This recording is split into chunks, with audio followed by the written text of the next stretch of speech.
That was aggressive. Hi guys, welcome back to the podcast. My name's Em. If you don't know, now you know. This is going to be your weekly little dose of health, wellness, fitness, lifestyle bullshit. So let's chat about it. How was your guys' week? How are you doing? How is everything going? I'm stressed. Is anyone shocked? I'm for sure not. I started a new job on Monday, so that was interesting. How are you guys doing? How'd you like last week's episode? We chatted about some functional fitness, the importance of it, why you should do it as we're aging. So that was fun. But anyways, how are you guys doing? I hope you're doing well. We got a bit of a doozy episode. Sorry guys. We are going to be talking about emotional resilience, what it is, how to build it, how to train it, and all that. So buckle in. I hope it's going to be a good one. I hope you guys like it. I'm excited for it, but it's definitely a little bit of a woof doozy type of episode, but I think that's okay. We're going to chat about why it's important to build emotional resilience to handle life's challenges and setbacks. If you don't know, emotional resilience essentially defines the ability to adapt to adversity, bounce back from difficult experiences, and continue to thrive despite challenges in life. Emotional resilience can help us face stress, loss, failure, and other life obstacles without losing hope or losing ourselves. I will definitely say, I am not someone with the best emotional resilience, but we're working on it. That's why we're going to chat about it, because I think it's important.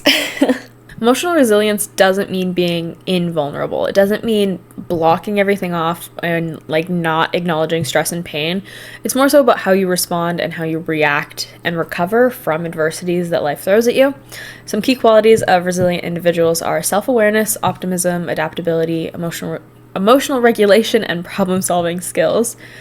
There is some reasons that people are naturally more emotionally resilient than others.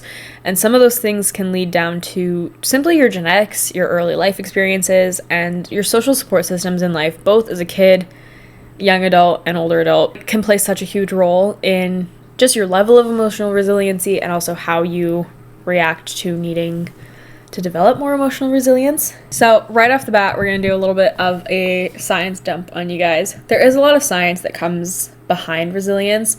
So when stress occurs in your life, it activates the brain's amygdala, which if you don't know, your amygdala is involved in processing emotions, particularly fear, which is important in stress. When a stressful event occurs, the amygdala detects it as a threat and activates the hypothalamus. Your hypothalamus then sets off your fight or flight response by releasing stress hormones like cortisol and adrenaline. Also, I'm pretty sure fight or flight is now, it's different. I think it's like fight, flight, fawn, freeze, and maybe a fifth one, but I don't remember. But it doesn't matter.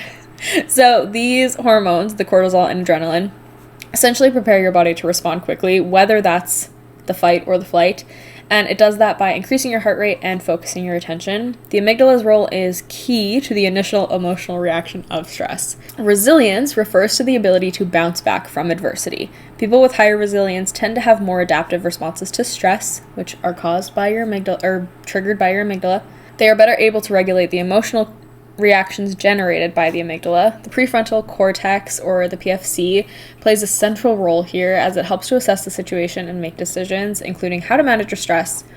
In resilient individuals, the PFC is more effective at down-regulating the amygdala, helping them keep a more balanced perspective on stressful events. So essentially, you have an external stressor. You have, I don't know, what's a stress? You know those TikToks of people saying wow, somebody try and teach my body the difference between being chased by a bear and needing to get on a phone call with someone. That's how I've been feeling all month. Okay, so picture this. Here's the scenario. I'm walking in the woods, right? Walking. I see a bear. Big scary bear over here. My brain, the amygdala in my brain, registers that bear as a stress. It registers that as something that I need to have a stressful reaction to because the bear is going to eat me. Amygdala then triggers the hypothalamus, which the hypothalamus results in your fight or flight, and the hypothalamus releases the cortisol and the adrenaline that makes me want to run away. So now I'm running away. Now, I don't think emotional resilience has a ton to do with running away from a bear, but if we change the bear to a scary email that I have to send, here's the big scary email. I'm walking to my desk, walk, big scary email. Again, amygdala sees the email as the stressor. Triggers the hypothalamus, which triggers fight or flight, which triggers the cortisol and the adrenaline. I'm not running away from that email because it's not going to eat me. But if I have more emotional resilience, my PFC, my prefrontal cortex, is going to essentially help mediate the reaction from my hypothalamus. It's going to essentially say like, hey, maybe we should chill and not run away from an email that needs to be sent. Does that make any sense? So the PFC is involved in higher cognitive functions like decision-making, planning, and problem-solving. It helps us think through stressors logically, choosing effective coping strategies, and regulate emotional reactions. In resilient people, the PFC can override the emotional impulses from the amygdala, allowing for more reasoned and adaptive responses to stress. So again, if you are somebody with high emotional resilience or just high resilience in general, your PFC is really doing a lot. Like, it is really helping you out there to help mediate what's happening with the amygdala and the hypothalamus when you see big stressful things in life. The amygdala has a huge role to play in stress responses. The amygdala is crucial for the emotional and fear-based responses to stress. When we experience something stressful, like the bear or the email, it automatically triggers the amygdala to interpret the event as a threat and activate a defensive response, which goes into that hypothalamus with the fight or flight. When the amygdala's reaction is necessary for survival, like the bear, it can become problematic if it's constantly triggered by perceived threats, leading to chronic stress and anxiety. Resilience, in part, comes from the ability of the PFC to control or modulate the amygdala's heightened emotional responses. The amygdala processes the emotional intensity of stress, while the prefrontal cortex helps to manage, control, and make sense of those emotions. Resilience is strengthened by the PFC's ability to regulate the amygdala, leading to healthier and more adaptive stress responses. So we're talking about, like, reactions for survival. So again, back to the bear and the email. Me reacting to the bear, my amygdala, my hypothalamus, my PFC reacting to a bear chasing me is a reaction for survival. Now, that's a good thing. Obviously, I want to survive the bear. Now, the issue comes when the line between the bear and the email is very blurred in so many people. Typically, if you have heightened anxiety, that's where the line gets blurred a lot. My amygdala's reaction to the email then becomes essentially the same as the emotional reaction to the bear, which is not healthy. That's a very dramatic reaction to an email. And that's where a lot of people's issues comes in, is like that chronic stress that's placed on your body. If your amygdala is constantly putting you into that fight or flight situation, if you feel fight or flight at the need to like pick up a phone or send an email or walk into a grocery store, chances are your PFC is not pulling its weight in terms of your emotional resilience, and that's why we're kind of talking about this. Your brain has a really incredible ability to essentially rewire itself through a process called neuroplasticity. This means that the connections between neurons, which your neurons are your brain cells, can be strengthened, weakened, or even reorganized based on our experiences, thoughts, and behaviors. When it comes to our resilience, neuroplasticity is a key role in helping us become more adaptable and better at coping with stress over time. Every single time we face challenges or stressful situations, our brain actually forms a new neural pathway to help us respond. So that's why people say if you are like trying to completely switch your routine and create a new routine for yourself, you are essentially rewiring your brain. You're making new neural pathways in your brain so that your brain reacts differently to the situations that are presented to you. Over time, repeated exposure to stress and how we handle it can either reinforce positive coping mechanisms or make us more prone to negative responses like anxiety. Our response to a bear should not be the same as our response to an email, but for so many people it is. Resilience can be cultivated through experiences that involve overcoming adversity or practicing positive coping strategies. For instance, when we practice mindfulness, take a shot every time Emily mentions mindfulness on the podcast this year. Practice mindfulness, emotional regulation, or problem solving. These actions physically change the structure and function of the brain, particularly in areas like the prefrontal cortex and the hippocampus, which again are involved in emotional regulation and our memory. Engaging in supportive relationships, practicing gratitude, and using coping techniques can strengthen neural pathways that help us manage stress better. So essentially, shockingly, if you work on these things, it does in fact change your body's response to stressful situations. Over time, this rewiring makes us more resilient as the brain becomes better equipped to handle future challenges without overreacting or getting stuck in negative emotional loops. The brain's ability to rewire itself means that resilience isn't a fixed trait. If you are not born very emotionally resilient, you're not stuck like that for the rest of your life. Just in the same way, if you are like overly resilient, which potentially could be a bad thing, you do have the chance to like lose that trait or that capability, so you do need to still work on it. It can be built and strengthened with practice, learning, and adaptive experiences. Short-term stress plays a huge part in building resilience, but it's also really important to avoid long-term burnout caused by chronic stress. Positive stress, also known as eustress, but we're just going to say positive stress because it's easier, and chronic stress are both types of stress, but they are very different. They have very different effects on our brains and bodies. Positive stress tends to be like short bursts of stress, essentially. Short bursts of stress can actually be beneficial. These moments of stress, like prepping for a presentation or meeting a deadline, sending an email, activate the body's fight or flight response temporarily, which can help improve our focus, our energy, and our performance. This kind of stress can also build resilience over time because it helps the brain and body adapt to challenges. The brain gets used to dealing with stress in manageable doses, learning how to stay focused and calm under pressure. Positive stress activates the prefrontal cortex and other parts of the brain that help with problem solving and emotional regulation, which again can help improve our coping mechanisms and our coping skills for future stressors. Chronic stress, on the other hand, occurs when stressors persist over a long period of time. Things such as ongoing work pressure, relationship strain, or financial worries. This prolonged stress actually overactivates your amygdala, which again involved in your emotional regulations. This prolonged stress actually overactivates your amygdala and essentially floods the body with cortisol. Over time, this constant activation can damage the brain, particularly areas involved in memory and emotional regulation, like the hippocampus and prefrontal cortex. So, oftentimes, you'll see people who, when they had a point in their life that they were very overwhelmed, like very highly stressed, chronic stress, that can be things such as like manipulative relationships, poor relationships, a really bad job, stuff like that.